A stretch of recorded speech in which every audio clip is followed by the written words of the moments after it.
Kak, menurut kakak setia itu apa sih? Setia itu menurut aku saling menjaga.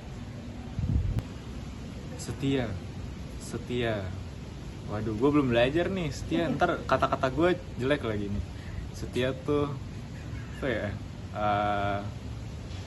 eh, Tidak berpaling lah. Jadi tetap di situ, tetap fokus di situ, tidak berpaling gitu. Setia ya kak. Setia itu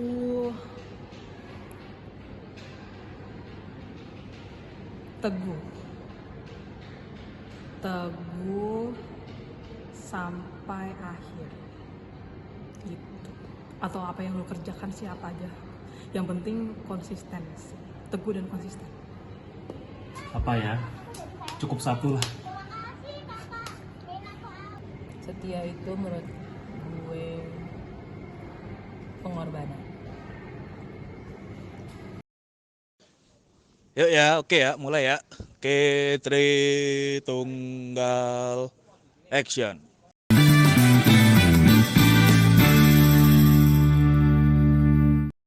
Oke, nah hari ini kita kedatangan narasumber yang wah udah kece banget sih sebenarnya ini. Dan sebenarnya sih narasumber kita ini udah bukan GP lagi, tapi jiwanya tuh kayaknya selalu GP deh. Tetap muda gitu ya, jiwanya muda. Masih muda ini. Masih muda. Ya, thank you banget. Ini di sini sekarang udah ada Kak Aldo Heda. Thank you banget Kak udah mau datang. Saya yang justru senang nih hari ini diundang ke Mudikesnya GP ya. Bukan menolak tua atau sok-sok muda nih, tapi emang faktanya aku nih masih muda aja. Masih muda. Oke, maaf ya Kak. Gitu. Ya, tapi jiwa yang penting jiwanya terus berapi-api Iya. dan masih muda. Seperti GP ya pokoknya. Gimana kabarnya Kak? Hari Thank ini? you, puji Tuhan, baik banget Puji hari ini, Tuhan. sehat. Jeje apa kabar, Je? Baik, puji syukur. Tuhan. Kalau kesibukan sekarang gimana Kak? Lagi sibuk apa nih sibuk. sekarang ini? Masih saya bekerja ya, masih tiap hari kerja di sebuah perusahaan swasta multinasional di daerah Jakarta Pusat. Wow, oke. Terus masih nganggon anak-anak juga dan keluarga, pelayanan juga masih jalan ya, jadi jadi pelayan 3 nih ya, teruna ribet. di GPB Sangkakala gitu ya. Jadi masih well occupied lah bahasanya. Makasih banget loh di tengah-tengah kesibukannya Kaldo bisa mampir di Oh, sini senang, justru untuk senang. ngobrol-ngobrol. Nah, Ini disediain waktunya disediain. benar-benar. Nah, kita hari ini tuh mau ngebahas tentang perkara kecil. Jadi topiknya hari ini adalah setia dalam perkara kecil. Nah, mungkin untuk memulai sesi kita dari hari ini, aku pengen ngutip sebuah ayat Alkitab, yaitu dari Lukas 16 ayat 10, di mana di situ tuh dikatakan barang siapa setia dalam perkara-perkara kecil, ia juga setia dalam perkara-perkara besar. Dan barang siapa yang tidak benar dalam perkara-perkara kecil, ia juga tidak benar dalam perkara besar. Ayat hafalan tuh ya. Ayat hafalan ya, kalau dulu Kak Aldo. Berhubung Sampai Kak Aldo sekarang. juga pernah ngajar PT juga, dulu pernah jadi ayat hafalan juga. Nah, menurut Kak Aldo nih, kan ada perkara kecil, ada perkara besar nih dari ayat ini. Kalau menurut Kak Aldo, definisi perkara kecil tuh gimana sih? Sebelum kita mendefinisikan perkara kecil gitu, sebenarnya perkara kecil itu relatif gitu. Sesuatu yang kecil, sesuatu yang besar itu pasti relatif. Contohnya kayak gini. Jadi di anak-anak muda lah ya, pemuda gitu ya.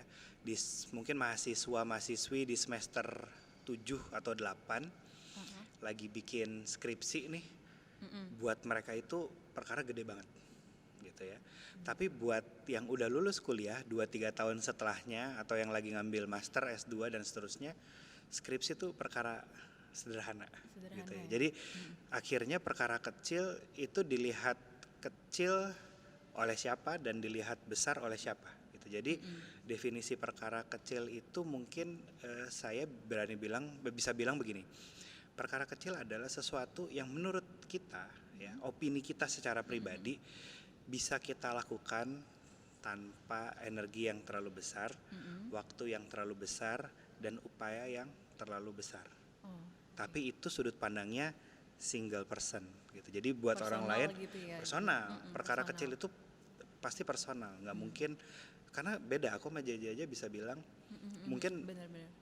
JJ kan orang di dunia medis nih, dokter, nyuntik orang perkara kecil kali gitu sekarang ya.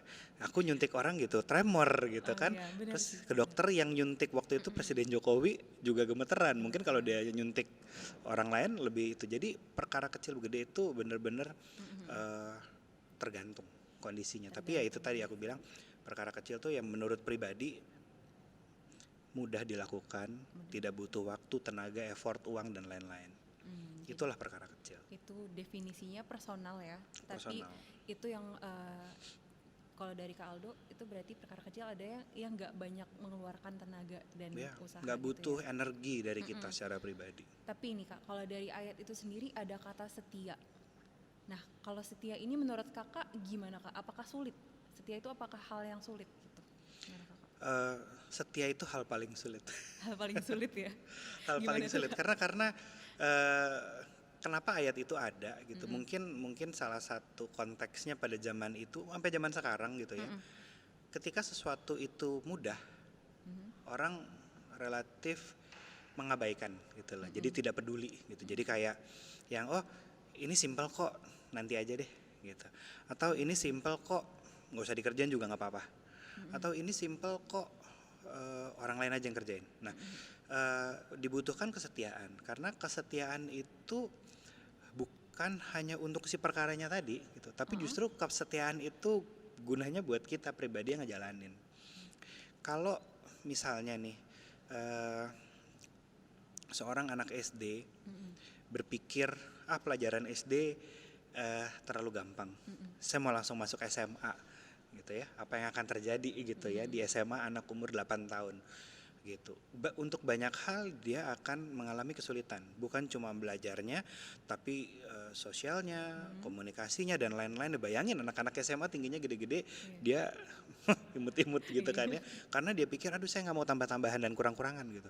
Saya ini jenius, saya mau langsung lompat. No, itu harus setia gitu ya. Itu contoh yang mungkin agak-agak absurd ya gitu. Tapi lebih kepada kalau kita tidak mampu setia dalam hal yang kecil-kecil, ya ini klise jadinya ya.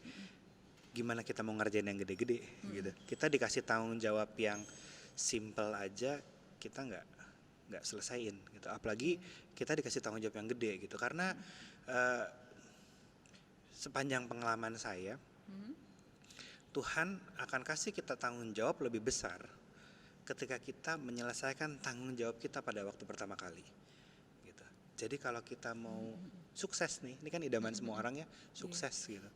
Kita mau punya uang banyak, kita punya karir yang besar, kita punya segala macam.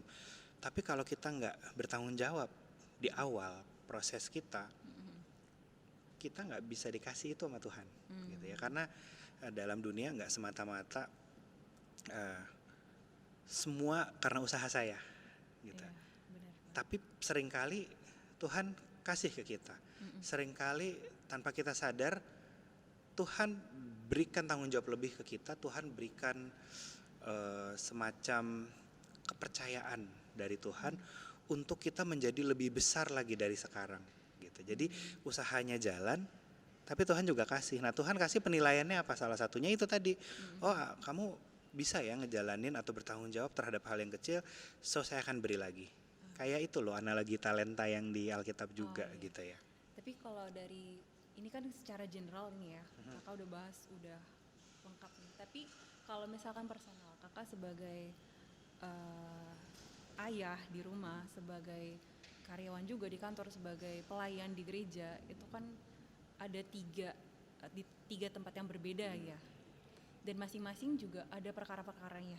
Oh iya. Pernah nggak kayak berada di suatu posisi di mana Kakak udah berusaha untuk setia nih di perkara-perkara yang Kakak ambil, tapi ternyata balasan atau hasil yang didapatkan oleh Kakak tuh nggak sesuai dengan harapan gitu. Kayak mungkin malah disalahartikan oleh orang. Selama ini tuh ada nggak? Boleh di-sharing nggak? Mungkin teman-teman juga pernah gitu ya dalam posisi yang kayak gini gitu. No, itu pasti terjadi. Pasti terjadi gitu. Pasti terjadi. Sering. Sering. Gitu. Tapi yang masalah apa? Yang matter itu adalah bukan berapa banyak, tapi seberapa kita melihat kejadian itu bukan sebagai showstopper. Showstopper. Bukan sebagai showstopper. Jadi maksudku gini, kita coba jalanin yang ringan-ringan atau kita coba setia terhadap perkara kecil itu. Kita jalanin daily activity kita yang menurut kita nih hal yang bisa dilakukan orang lain gitu ya. Kita lakukan hal yang simple. Tapi ada aja gangguan gitu. Gangguan tuh nggak cuma dari orang-orang lain gitu ya, pendapat orang, tapi kadang-kadang dari kita. Salah satunya males. Salah satunya capek. Capek. Wah, itu susah sih ya. Ya, Jakarta macet kemana-mana 2 jam itu capek. Kadang-kadang capek, males. Terus kadang-kadang itu yang dari sendiri ya. Terus mungkin dari orang-orang terdekat kita gitu ya. Kita kepengen ngelayanin, tiba-tiba ada ajakan main, tiba-tiba ada ajakan yang jauh lebih nyaman buat kita di saat itu. Itu terjadi. Tapi saya nih orang yang kebetulan secara pribadi saya punya prinsip selesaikan apa yang kita sudah mulai. Finish what you have started ya. Artinya kalau kita sudah mulai sesuatu, lo harus selesaiin apapun hasilnya. Jadi misalnya saya sekolah nih, ini banyak nih, ini kejadian pada saat waktu kuliah S1 ya, teman-teman banyak yang sekolah di tengah jalan berhenti gitu. Dengan dalih si orang paling sukses di dunia aja nggak kuliah kayak gitu. Apalagi ya, Steve Jobs kuliah nggak sih? Iya boleh, nggak apa-apa kok. Kayak gitu-gitu ya. Itu nggak kuliah kok. Ini sukses nggak kuliah, ini nggak kenapa gue harus kuliah? Gitu. No, saya punya saudara juga ngomong yang sama. Aku lagi kuliah di tengah jalan masih kerja bisa dapat uang. Terus saya cuma ngomong gini, ini bukan mengenai uangnya, bukan mengenai hasilnya juga. Kamu lulus cum laude, summa cum laude, pas-pasan dan seterusnya. Tapi ini bagaimana kamu menyelesaikan tugasmu. Kamu berproses gitu. Bagaimana kita berproses menyelesaikan apa yang sudah menjadi tanggung jawab. Nah, kuncinya tanggung jawab. Banyak orang yang merasa bukan yang penting kan beda hasilnya. Yang penting hasilnya, langsung ke hasil gitu ya. Iya, ya, banyak orang punya ya. orientasi hasil. Saya juga punya orientasi hasil, tapi saya juga orientasi proses gitu. Semua harus dijalankan secara bertanggung jawab. Nah, di situ kita lihat, kamu aja yang gampang nggak mau bertanggung jawab, apalagi yang berat gitu. Nanti suatu hari ketika kita ngejalanin sesuatu yang tugasnya berat sekali, di tengah jalan ada distraction, kita tinggalin, efeknya udah bukan ke diri sendiri, efeknya bisa ke orang banyak, ke keluarga, ke ke karyawan, ke yang lain gitu. Jadi aku cuma mau bilang bahwa masalah-masalah tadi pasti terjadi kok, biarin aja gitu. Lalui gitu. Lalui aja, lewatin aja gitu. Pasti kita bisa kok. Nggak mungkin terus ya jadi ya nggak mungkin showstopper dan nggak boleh jadi showstopper. Ya kalau misalkan kita udah nonton Mudikast yang kemarin juga sempat dibahas tentang mengenal diri sendiri ya. Jadi kayak kita harus mengenal diri sendiri juga. Kita harus tahu misalkan potensi kita nih, kayak kita masih bisa nih, nggak boleh di stop nih, kayak kita tetap harus berjuang gitu ya, kayak tetap setia, dan itu tuh pasti sulit ya kak ya, kayak itu proses yang tadi kakak udah bilang gitu ya. Itu proses.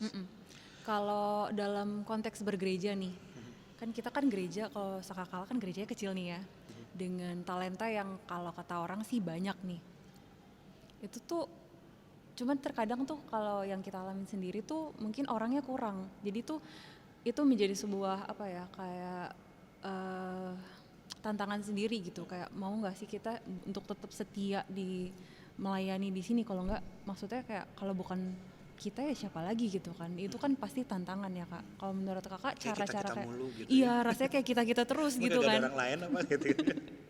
Ya itu mungkin ya problem-problem internal lah ya, cuman maksudnya kalau dari kakak sendiri gimana cara kakak, pasti kan sebelum kakak punya pemikiran yang besar yang udah sematang sekarang, waktu kakak jadi pemuda gitu, gimana cara kakak memanage kayak ya harus setia nih, ini porsi gue nih gitu. Yang pertama belum matang-matang amat. Iya pas waktu masih kita masih belajar juga. Enggak, gitu maksudnya ya. Cuma kan kalau dibandingkan kita nih.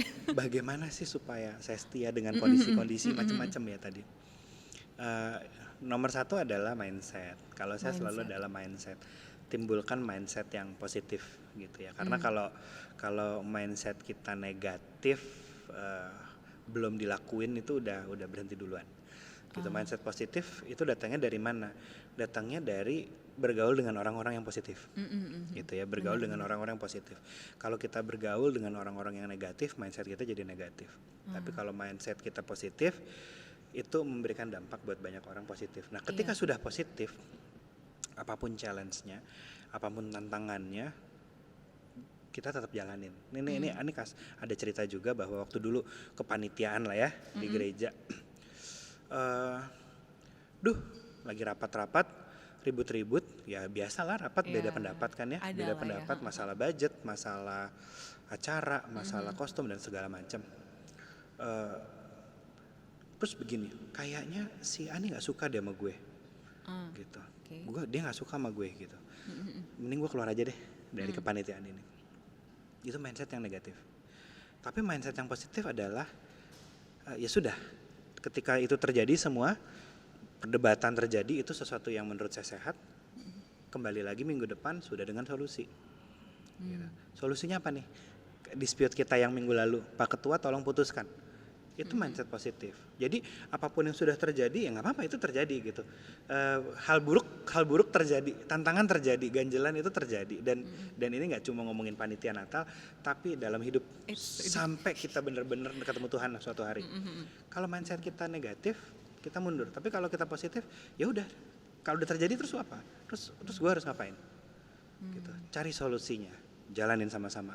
Karena tujuan akhirnya adalah kita mau, ya tadi untuk kasus yang tadi ya, gue mau Natalan ya sama teman-teman gereja, gue mau happy pas lagi malam Natal mau nyanyi Hai Mari Berhimpun apa dan segala macam, mau joget-joget, malamnya mau dinner sama keluarga dan seterusnya.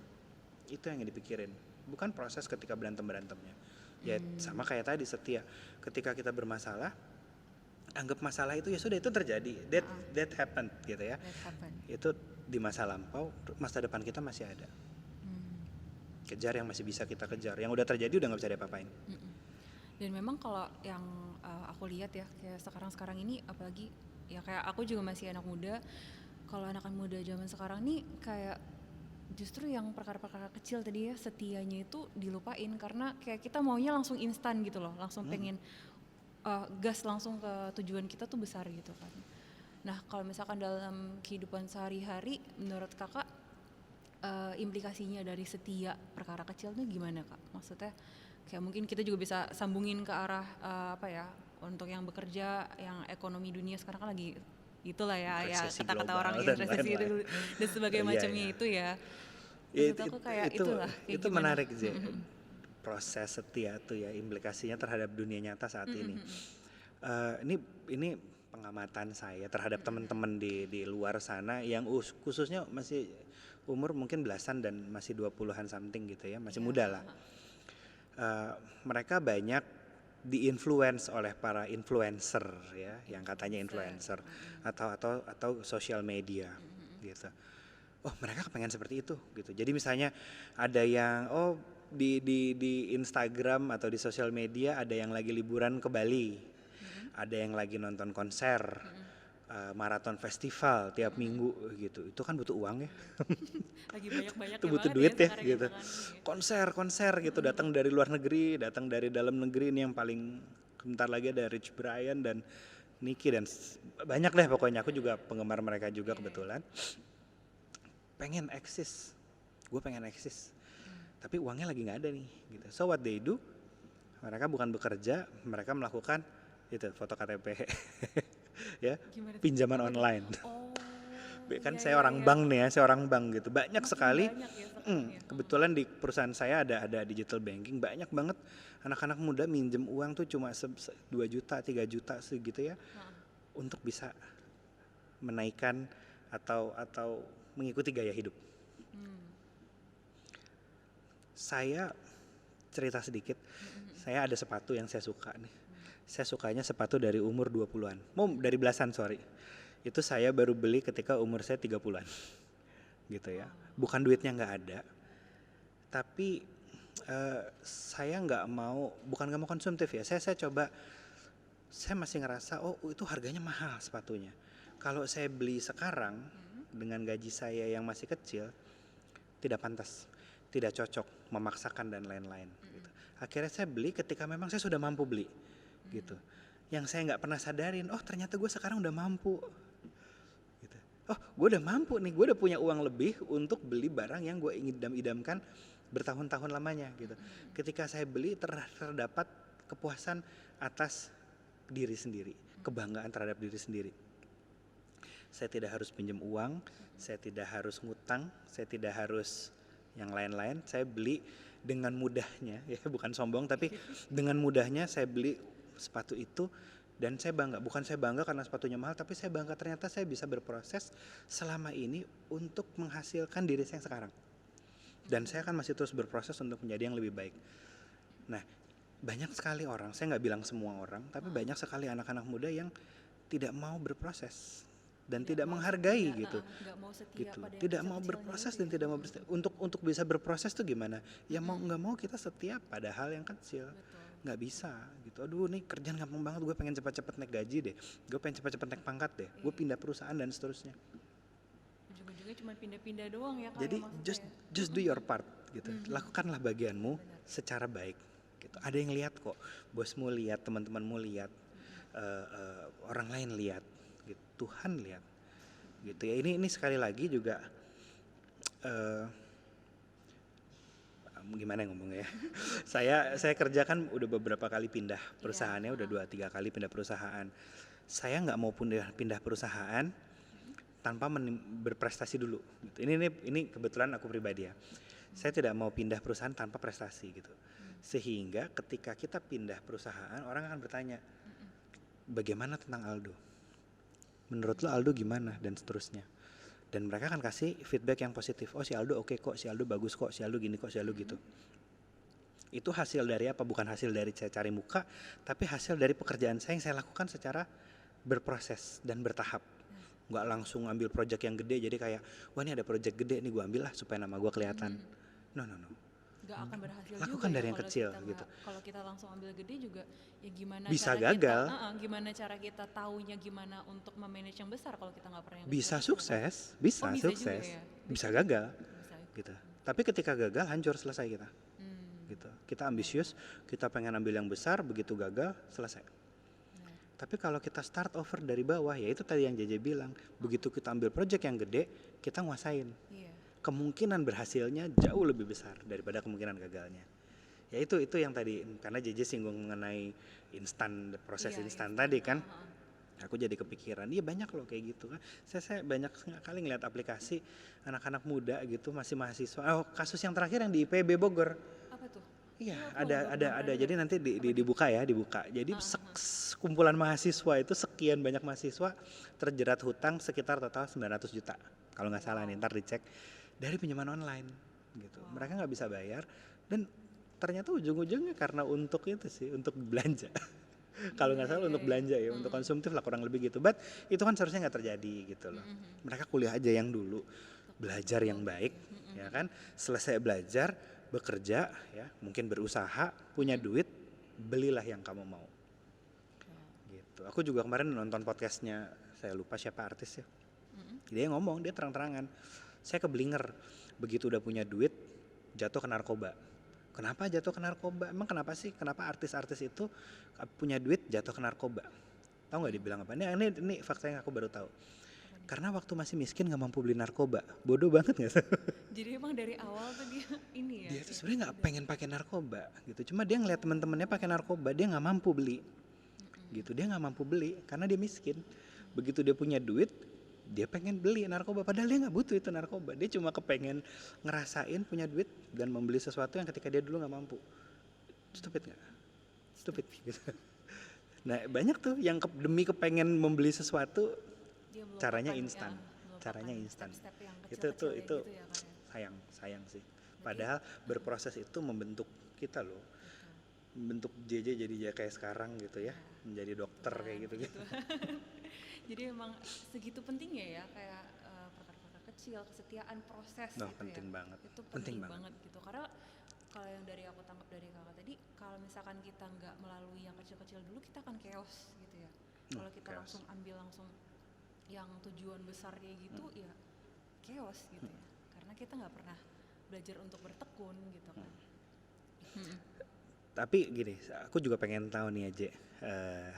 Kita kan mungkin beda satu, I don't know, nggak nyampe segenerasi sih, cuma ada gap lah ya antara ada gap. teman-teman atau pergaulan komunitas di Beda masa usianya ya. JJ dengan usiaku ya, gitu. Karena usiaku udah ngomongin anak, kawinan gitu. Kalau nongkrong-nongkrong tuh sama teman-teman tuh udah ngomonginnya benerin pagar. Ya, atap bocor gitu ya, cari keramik yang murah, udah rumah tangga banget gitu. Nah mungkin kalau di usia atau komunitinya JJ, anak-anak muda di gereja atau di luar gitu ya, masalah apa sih J yang sebenarnya aku juga pengen tahu, masalah apa sih yang bikin anak-anak muda itu tidak mau untuk menjalani proses, bukan tidak mau menjalani proses, kayak reluctant gitu, kayak yang ya itu mentality instan itu ada nggak sih atau why gitu, kita pengen tahu ya apa sih kenapa mereka kayak begitu.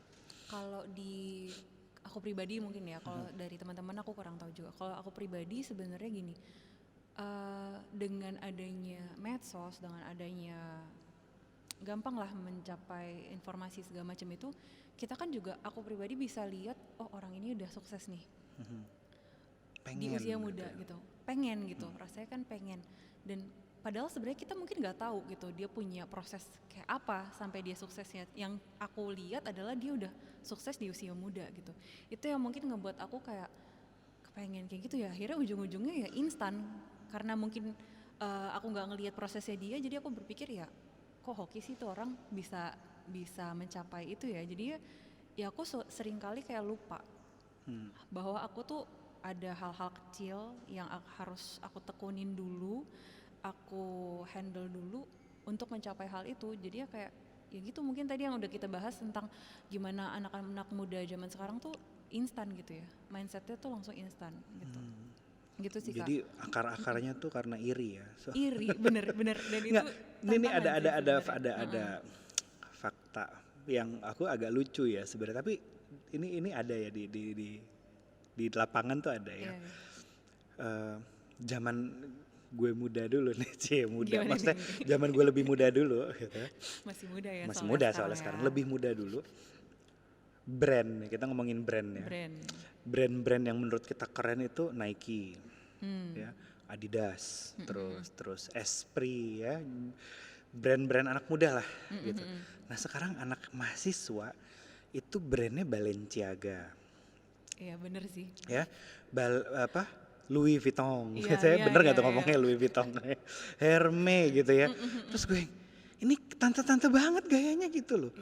Even yang lakinya tuh pakai sepatu tuh Prada gitu. Kita sampai Prada, gue taunya Prada, prajurit 2, prajurit 1 gitu ya. Dia Prada gitu. Prada. Orang laki. Terus menurut saya orang-orangnya juga normal-normal aja, tidak yang metroseksual banget atau begitu gitu. Brand-brandnya tuh brand designer, kalau bahasanya designer items gitu, yang harganya tuh bukan harganya anak muda. Bener loh, bukan harga anak muda loh. Jadi mungkin zaman aku muda lah ya, zaman aku tahun 2000-an awal tuh kepengen punya sepatu harga 500.000 tuh mahal. Ya, harga 500.000 mahal. Itu berarti usianya sekitar 2002 tuh 20 tahun yang lalu ya, 20 tahun yang lalu. 500.000 tuh udah muahalnya minta ampun. Muahal 500.000 tuh udah gak masuk akal harganya. Sekarang anak-anak muda punya ngelihat sepatu 5 juta, murah banget. 5 juta murah banget gitu. Terus beli barang sampai puluhan sampai ratusan juta gitu. Ini kita nggak ngomongin yang irinya dulu ya. Kita ngomongin preferensinya mereka tuh udah jauh lebih mahal loh daripada zamanku dulu gitu. Even aku sekarang ngelihat barang nih, aku senang sneaker ya. Ada sepatu harga 25 juta tuh kayak sepatu kok 25 juta sih gitu. Ntar lagi juga rusak gitu, dipakai tiap hari, belel-belel juga, sama sepatu harga 300.000 gitu. Tapi anak-anak muda itu barangnya begitu semua. Jadi sempat ke acara party di satu daerah di Jakarta, ngelihat anak-anak muda nih barangnya begitu semua gitu. Anak-anak muda ini apakah mereka orang kaya raya? Ini bapak ibunya kaya raya. Old Tapi kalau money bapak ibunya mereka. kaya raya, apa mereka ngebeliin anak-anak kayak begitu Iya. ya? Terus yang kedua, apa mereka sudah kerja? Kalau mereka kerja, kerjanya apa? Gitu. Atau apa gitu. Terus Atau mainly mungkin pada ya bilang itu yang kayak kakak bilang yang pinjol-pinjol gitu juga bisa kan, kayak dari mereka nggak tahu, pinjam-pinjam. nggak tahu ya I Intinya- don't know, nggak tahu sih. Apakah iya apa enggak? Cuma akhirnya ya makanya kenapa tadi aku tanya ke JJ. Anak-anak sekarang tuh gimana sih? Apakah memang sekedar iri gitu? Karena preferensinya udah beda banget gitu. Jadi irinya tuh udah nggak masuk akal aja ya. Bener. Irinya untuk sesuatu yang jauh banget gitu loh. Soalnya Bener-bener nggak masuk akal. banyak ini ya kayak medianya tuh media untuk menjadi tumbuh irinya tuh menurut Sosmed. aku sosmed sih. Sosmed. Itu yang bikin kita suka lupa bahwa kita tuh harus start small dulu. Jadi sosmed gitu. bisa menyebarkan kebaikan, Betul. juga bisa menyebarkan keburukan, sama kayak podcast kita nih. Betul. Ya, Gimana? kita bisa sharing yang baik-baik, juga sharing yang buruk-buruk juga bisa. Bisa. Karena anakku ya umur 6 tahun itu ya udah pegang handphone ya, mereka Iya, berdua udah anak-anak pegang sekarang handphone, balita pegang handphone dan kita ya aku sih sambil ngeliat nih, ngeliat apa sih gitu kan. Ngeliat ya masih yang dilihat masih nyanyi lagu-lagu gitu ya, tapi kalau udah ngomongnya kasar nih, udah ada konten yang memaki, cursing gitu-gitu, coba lihat sini. Langsung apa sih kita klik not interested atau pokoknya dibikin keluar dari ininya di listnya mereka lah gitu, harus kasih lagi gitu ya. Itu bentuknya. Cuma ya itu tadi sosmed yang ngeri ya sebenarnya. Itu yang kayak ibaratnya kayak ngubah mindset kita juga gitu, susah Dan untuk bisa ngubah behavior dong akhirnya. Betul. Nggak cuma mindset dong. Iya. Iya, Oh itu gitu. jadi Dan keinget itu terjadi aja di dunia anak-anak muda juga ya. Iya. Itu yang Aku soalnya mengamati aku. doang kan ya, nggak ada di dalam situ. Aku cuma ngamati nih kok banyak anak-anak muda umur masih 19, 21 pada ngambil pinjaman gitu ya. Iya. Aku dulu kredit pertama umur 25 tahun. Baru berani minjem ke bank gitu karena kita takut ngutang ya, takut nggak mampu bayar. Ini anak-anak 19 tahun, 21 tahun pinjem duit ke bank gitu. Tanpa mikir nih kayaknya nggak punya kerjaan sih gitu. Terus mereka mau bayar pakai apa? Gitu. Ternyata memang begitu ya. Anak-anak muda Itulah, itu ya. Jadi kayak makin kesini juga tantangannya makin banyak juga Kak untuk yang namanya kesetiaan itu sih menurut aku ya. Ya setuju sih, arahnya memang ke situ. Jadi keinget juga sama aku pernah baca suatu pertanyaan di situ dia nanya kayak lu lebih memilih kenyamanan atau kebahagiaan? Nyaman atau bahagia? Nyaman atau bahagia? Wah, pertanyaan sejuta umat tuh. Betul. Kalau menurut Kaldo gimana? Let me think. Kalau saya selalu berpegangan tujuan akhir saya. Tujuan Ya, akhir. tujuan akhir. Tujuan saya ngelakuin sesuatu tuh apa? Dapat uang. Tujuan saya dapat uang apa? Bisa beli barang, bisa beli sesuatu. Tujuan saya beli barang itu apa? Supaya saya bahagia. Nah, gitu. Jadi saya kayaknya akan memilih jawaban saya lebih prefer bahagia. Bahagia. Gitu. Karena bahagia itu ultimate goalnya. Tujuan akhir kehidupan saya itu untuk bahagia. Bahagia ya kalau kita mau sambungkan lagi ke ranah religius, kebahagiaan itu adalah hidupan kekal bersama Tuhan di surga ya. Itu kepercayaan banyak orang kan kayak begitu. Nah, saya juga berpikir untuk mengejar kebahagiaan saya di dunia gitu ya. Ya, tapi jangan dilihat dari hal yang negatif ya, Iya, mengejar betul. kebahagiaan. Betul. Karena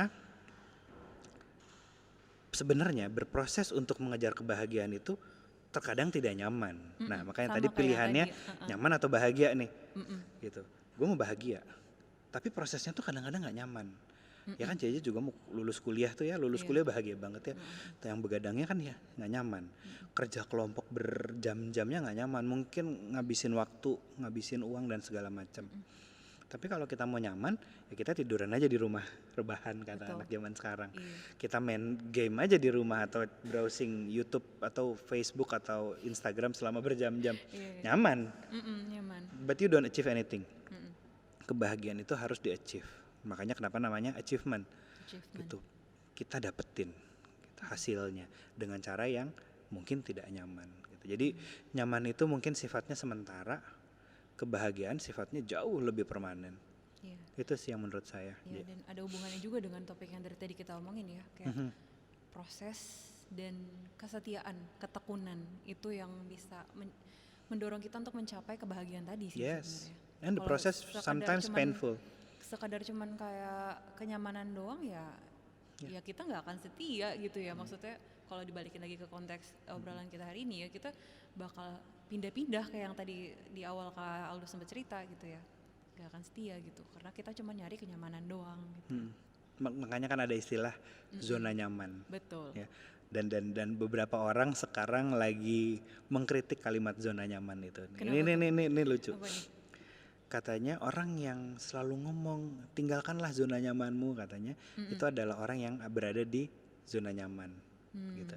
Ya benar gitu. Tapi yang nggak dilihat adalah si orang itu sudah melewati zona tidak nyaman gitu. Dan mungkin dia akan berada di zona nyaman kita sebentar, lalu kita go next step. Jadi ibarat kalau naik sepeda nih, ini bahasanya anak sepeda ya, setiap ada tanjakan pasti ada turunan. Ya, dan di ujung tanjakan selalu ada warung teh botol. Masih kah? Sekarang masih ada kan? Masih, itu di mana-mana ada, di puncak ya, di Bekasi semua ada. Itu lucu, kita ketawa-ketawa ya, itu jokes yang menurut saya bapak-bapak banget gitu. Tapi itu relevan banget sama hidup. Artinya setiap usaha selalu ada reward, ya. Dan kita boleh istirahat sebentar di atas. Itu abis itu kita nanjak lagi untuk dapetin puncak yang lebih tinggi, dapat reward, ya kita terima kebahagiaan kita, kenyamanan kita, naik lagi dan seterusnya sampai kita dapetin ultimate goal kita. Betul. Oke. Wah, thank you banget Kak Aldo udah sharing-sharing kayak gini ya. Ya, anytime. Ini pasti buat teman-teman yang nonton juga, semoga dari sharingnya Kak Aldo ini bisa ya, dari ngomong yang ngalur ngidul ini ya, lumayan ngalur ngidul. Moga-moga ya. ada insight take yang take aways-nya. Gimana dari kesetiaan itu adalah sebuah proses dan gimana kita bisa mencapai sebuah ultimate goal kita ya. Tadi di akhir itu ya kita butuh yang namanya kesetiaan, dan kesetiaan itu bukan sebaiknya sih, maksudnya ya alangkah baiknya jika dimulai dari yang kecil-kecil dulu, karena kalau kita nggak bisa dari yang kecil, gimana kita mau setia yang besar gitu ya. Pasti. Ya. Oke, teman-teman, setelah kita udah ngobrol-ngobrol, ya thank you banget Kak Aldo. Thank you JJ. Atas waktunya udah sharing-sharing, semoga kita juga bisa bisa mendapatkan insight. Dan buat teman-teman yang udah nonton sampai akhir ini, thank you banget. Dan stay tune di Mudicast. Let's talk about everything. Dan jangan lupa like, komen, dan subscribe supaya kalian bisa terupdate untuk konten-konten Mudicast yang selanjutnya. Oke, see you next time.